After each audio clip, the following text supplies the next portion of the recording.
Karong adlaw si Jesus nagpahinumdom kanato nga kita kinahanglan magbuhat kanunay ug maayo. Sato pa sa kanunay unta kita mubuhat ug maayo sa uban, dili kay wither lamang. Naay panahon nga mubuhat ug naay panahon sa pagkahikalimot sa atong gugma sa uban. Ang gugma nga atong nadawat gikan sa Dios nagdala kanato ngadto sa kinatas-ang balaod nga gibili ni Jesus kanato diha sa bag-ong sugo. Paghigugma ay kamo, ingon nga ako nahigugma kaninyo, kinahanglan usab kamo maghigugma ay sa usag-usa. Juan 13:34. Si Jesus wala mubasura o musaway sa balaod ni Moises. Tungod kay siya ang unang mituman sa mga lagda nini ug miadto sa sinaguga sa igpapahulay. Hinunoa ang gisaway ni Jesus mao ang hiktin ug hunahuna o narrow-minded nga pagsabot sa balaod nga gipaluyuhan sa mga agalon ini ug sa mga Pariseo. Usa ka interpretasyon nga nagbilin og gamayng luna alang sa kaluoy. Si Jesucristo mianhi aron sa pagsangyaw sa ebanghelyo sa kaluwasan.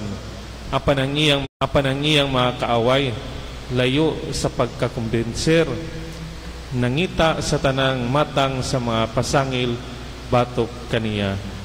Dihay usa ka tawo didto nga may kamot nga nakuyos, ilang gipanid-an pag-ayo si Jesus kun ayuhon ba niya siya sa adlaw igpapahulay, aron na sila'y ikasumbong batok kaniya.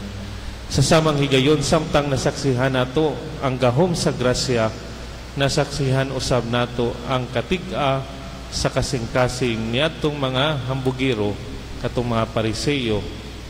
Kinsa nagtuo nga naa kanila ang kamatuoran. Nalipay ba katong mga Pariseo sa pagkaamgong nga ang kuyos nga kamot sa kabus na ayo na?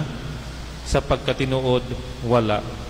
Sa kasukwahi sila mas nabutaan hangtod sa punto nga nagdali sa pagkisabot sa mga tigpaluyo ni Herodes, ilang kinaiyanhong mga kaaway nga nangitag paagi sa paglaglag kang Hesus.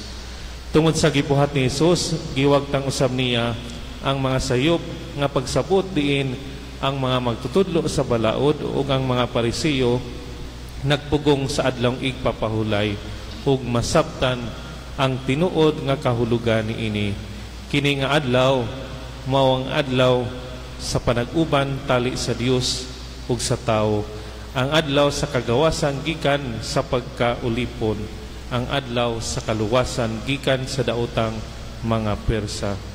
Sa katapusan, si San Agustin nagingon, He who has peace in the conscience is peaceful, and this very peace is his heart's Sabbath.